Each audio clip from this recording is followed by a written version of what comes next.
Most houses take wild beasts for their sigils, calling themselves bears, lions, or stags, as if a cloth banner could make them so. That isn't the way of House Tarly. Our sigil is the huntsman pulling his bow, and it isn't some idle fancy. As soon as a son of House Tarly can hold a spoon, he gets a bow. As soon as the boy can sit a horse, his father takes him on a hunt. They return with a stag, a buck, a boar, a brace of pheasant, even if it takes days. Even if it takes a week. Even if it takes the boy's whole life. Horn Hill is ours. A fitting home for one of the oldest and most honorable families of the Reach. Legend has it that Harlan the Hunter and Herndon of the Horn, two sons of Garth the Greenhand, raised the castle in the Age of Heroes, and shared a home and a wife for 100 years. Most of the great houses spout such nonsense about their origins. At least my family doesn't claim some long-lost ancient crown like the rest of them. House Tarly breeds soldiers, not kings. When House Gardner ruled the Reach, we served them well and loyally. When House Gardner died, and Aegon gave the Reach to their stewards, the Tyrells, we served them well and loyally.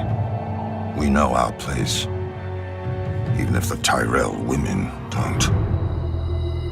When Aegon's son faced rebellion from the Vulture King of Dawn, my ancestor, Savage Sam Tarly, led the royal forces on a vulture hunt. Heartsbane, our ancestral Valyrian sword and the pride of our house, soon ran red from point to hilt with rebel blood. When Robert Baratheon rebelled against Aerys, I led the Tyrell van and handed him his only defeat in the war at Ashford. But a hunter knows that a moment's slip can cost him the game. Great houses have fallen from a single weak heir. Samwell looked like a son when he was born, but he grew up plump and soft as a daughter. I'd catch him in the kitchen shoving cakes into his ever-growing mouth, or reading in the garden when he was supposed to be training. I brought masters at arms from all over Westeros to make a man of him. He slept in chainmail, bathed in bull's blood, was dressed in his mother's clothes and paraded through the castle to shame him into valor. He only grew fatter and more craven.